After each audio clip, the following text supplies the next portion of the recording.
આઝાદી કા અમૃત મહોત્સવ નિમિત્તે મેરી માટી મેરા દેશ અભિયાન અંતર્ગત શાળાના પ્રાંગણમાં જ એથલિક પબ્લિક સ્કૂલના ટ્રસ્ટી રોહિતભાઈ જિંજાલા અને ડાયરેક્ટર જયેશભાઈ નિકુમ દ્વારા આ પહેલ કરવામાં આવી છે. સૂર્યપુત્રી તાપી નદીના માટી અને ગીર ગાયના છાણના મિશ્રણમાંથી શ્રી ગણેશજીની ઇકો ફ્રેન્ડલી મૂર્તિ બનાવવામાં આવી રહી છે. રોહિત અને જયેશના માર્ગદર્શન હેઠળ શાળાના આચાર્ય પ્રીતિ ગોહિલ, તમામ શિક્ષકો, અમારા વાન ડ્રાઈવર અને અમારા વિદ્યાર્થીઓના સહયોગથી આ પવિત્ર કાર્ય ખૂબ જ ઉત્સાહથી થઈ રહ્યું છે.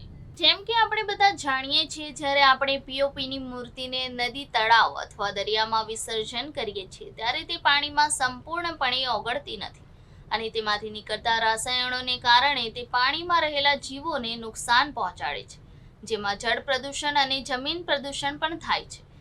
આપણે આ મૂર્તિને આપણા ઘરે એક વાસણમાં વિસર્જન કરી એક નવું વૃક્ષ અથવા છોડ લગાવી શકીએ છીએ અને આપણા અવરોધો દૂર કરનાર ગણેશજીના આશીર્વાદ મેળવી શકીએ છીએ. 10 દિવસ સુધી ભગવાન ગણેશની પૂજા કર્યા પછી જ્યારે આ માટીમાંથી છોડ ઉગે છે ત્યારે તે છોડ સાથે આપણો વિશ્વાસ અને લાગણી જોડાયેલી હોય છે અને આપણા બાળકો તે છોડની સાચા દિલથી કાળજી લેશે.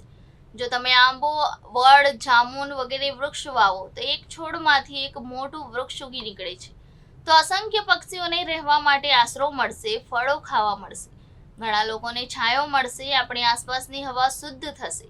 વૃક્ષો વાવવાથી આપણને પૂર, દુષ્કાળ જેવી કુદરતી આફતોમાંથી રાહત મેળવશું અને આવનારી પેઢીઓનું ભવિષ્ય સુખી થશે. આ ભગીરથ કાર્યથી આપણા પર્યાવરણને તો લાભ થશે જ, પરંતુ વિસર્જન પછી આપણા શ્રીજીની મૂર્તિના શરીરના અંગો અવ્યવસ્થિત અવસ્થામાં પડેલા છે, જેના કારણે ધાર્મિક લોકો પણ આપણી અને આપણી આસ્થા પર હસે છે અને આપણી મજાક ઉડાવે છે. સામાન્ય રીતે જ્યારે આપણે બજારમાંથી માટીની મૂર્તિઓ ખરીદીએ છીએ ત્યારે તેની કિંમત ઓછામાં ઓછી 1000 રૂપિયાથી વધુ હોય છે. તેમાં કોઈ ઝાડ કે છોડ ઉગાડતા નથી. અમે જે મૂર્તિ બનાવી છે તેની અમે કોઈ કિંમત નક્કી કરી નથી. શાળામાં એક પ્રમાણિક બોક્સ રાખવામાં આવે છે જેમાં તમે તમારી ઈચ્છા અને ક્ષમતા મુજબ ગમે તેટલી રકમ આપી શકો છો. જેમાં તમે જમા કરેલ નાણાંની રકમ, તે બધા પૈસા આપણી સરહદ પર 24 કલાક તૈનાત છે.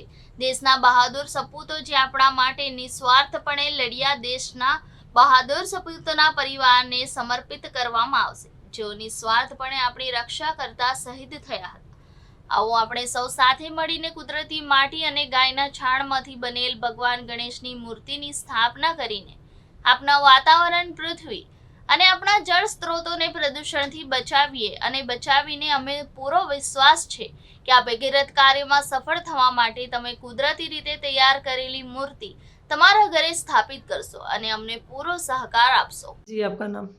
मेरा नाम है रोहित जिंजाला और एथिकल पब्लिक स्कूल का मैं एक ट्रस्टी हूँ और इस गणेश चतुर्थी को हम एक नया प्रयास कर रहे हैं. 1111 मूर्ति बना रहे हैं. हमारे बच्चों ने, इधर के स्टाफ ने, वॉचमैन ने और स्कूल ड्राइवर के वान वाले ने, सभी ने इसमें बहुत सारी मेहनत की है. वो मेहनत करके 1111 मूर्ति तैयार की है. अपने देश की, अपने देश, मेरे देश मेरे मिट्टी की 1111 मूर्ति तैयार की है. ने इसमें हमने एक वर्ल्ड रिकॉर्ड बनाने जा रहे हैं जिसका नाम है universal book of world record और golden book of world record. वो दोनों में हमारा नाम दर्ज हो जाएगा 17 तारीख. जी, आपका नाम? नमस्ते, मेरा नाम जयेश भाई नकुम है और ये मेरे स्कूल के ट्रस्टी हैं रोहित भाई जिंजाला. जो आप अभी गणपति जी की जो मूर्ति बना रहे हैं, जी, आपको क्या उद्देश्य से बना रहे हैं? गणेश जी की मूर्ति हमारा उद्देश्य ये है कि आजकल जैसे हम देख रहे हैं कि मार्केट में पीओपी और केमिकल युक्त मूर्तियाँ सब लोग ले रहे हैं और उसके कारण पानी का और ज़मीन का बहुत सारा प्रदूषण भी होता है.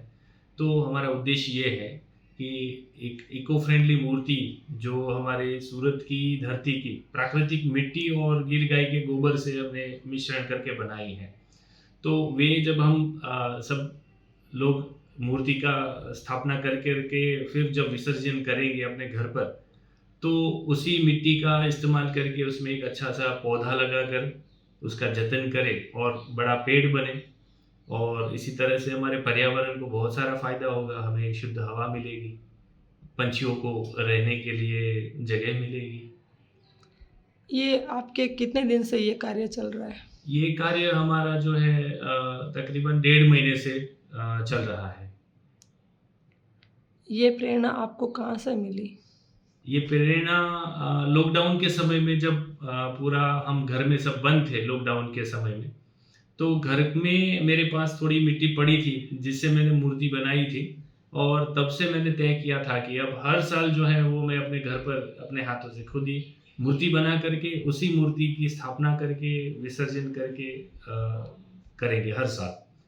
और उसी उद्देश्य को लेकर के फिर मुझे मन में ख्याल आया कि जब ये मैं अपने घर के लिए कर रहा हूँ तो क्यों ना हम सब मिलकर के सबके साथ सहयोग से हम इसको एक बड़े लेवल पे बनाएं और लोगों को इसके बारे में हम जागरूक करें, और स्कूल के अंदर ही हम सबकी मदद लेकर के अच्छी मात्रा में मूर्ति बनाकर लोगों को हम ये डिस्ट्रीब्यूट करें और अवेयरनेस फैलाएं। इसका कोई मूल्य रखा है या बिगर मूल्य की रखी हुई है? वैसे मूर्ति का कोई हमने मूल्य तय नहीं किया है, लेकिन जैसा आप जानते हैं कि एक इको फ्रेंडली और मिट्टी की मूर्ति जब हम मार्केट में लेने जाते हैं तो तकरीबन कम से कम 800-1000 रुपये से वो शुरुआत होती है। तो ये मूर्ति जो है, जो भी इच्छुक लेने वाले हैं लोग, उनको अपनी इच्छा और यथाशक्ति से उनको ये दान देना है, और ये कंपलसरी भी नहीं है। वो चाहें तो जितना वो पैसा दे सकते हैं वो दे, उसके लिए कोई कंपलसरी नहीं है कि उनको देना ही है। और ये पैसा जो इकट्ठा होगा, जो भी फंड हमारे पास जमा होगा, वो सारा फंड हम एक शहीद परिवार को इनवाइट करके वो हम उनको सहयोग करने वाले हैं। इस चैनल के माध्यम से आप जनता को क्या संदेश देना चाहेंगे? आपकी चैनल के माध्यम से मेरा ये संदेश है सारी आवाम के लिए कि हम हर साल हमारे गणेश जी की स्थापना करते हैं, उसके बाद जब विसर्जन होता है, विसर्जन के बाद मूर्ति की जो हालत होती है वो बहुत ही दयनीय होती है, और उसी के कारण अन्य लोग जो हैं वो हम पर और हमारी आस्था पर और हमारे धर्म पर हंसते हैं कि देखो ये पागल लोग 10 दिन जिनकी गाते बजाते पूजा अर्चना करते हैं और उसके बाद 10 दिन के बाद उनको लावारिस हालत में छोड़ देते हैं, और बहुत सारा पॉल्यूशन हो रहा है। तो ये सब कुछ खत्म हो और हमारी जो नई ये पीढ़ी है, आने वाली जनरेशन है, उनके लिए हम कुछ ये रिसोर्सेस बचाएं। ये आज हमारा नैतिक दायित्व है कि पर्यावरण, उनके लिए पर्यावरण शुद्ध रहे, पानी का और जमीन का सारा प्रदूषण ना हो, ये हम सबकी ड्यूटी है। गणपति विसर्जन के बाद में ये मूर्ति किस प्रकार से अपने घर में काम आ सकती है? गणपति विसर्जन के बाद हमने जो ये मूर्ति बनाई है वो स्पेशली प्राकृतिक मिट्टी और गिर गाय के गोबर से बनाई है। तो ये मूर्ति आसानी से घर में किसी एक गमले में विसर्जित कर सकते हैं, और उसी मिट्टी के अंदर एक अच्छा सा बीज अगर बोया जाए, कोई पौधा या जामुन है, नीम है, बरगद है, पीपल है, तो उस तरह के पेड़ भी अगर लगाते हैं तो बहुत सारे ये पेड़ जो है काफ़ी मात्रा में बड़े होते हैं, और उनके कारण बहुत सारे पंछियों को इसमें रहने को घोंसला मिलेगा, खाने को फल मिलेंगे, लोगों को छांव मिलेगी, और जो कुदरती आफतें आती हैं, बाढ़, भूकंप वगैरह, तो उनमें ये पेड़ों की वजह से हमें काफ़ी रक्षण मिलता है।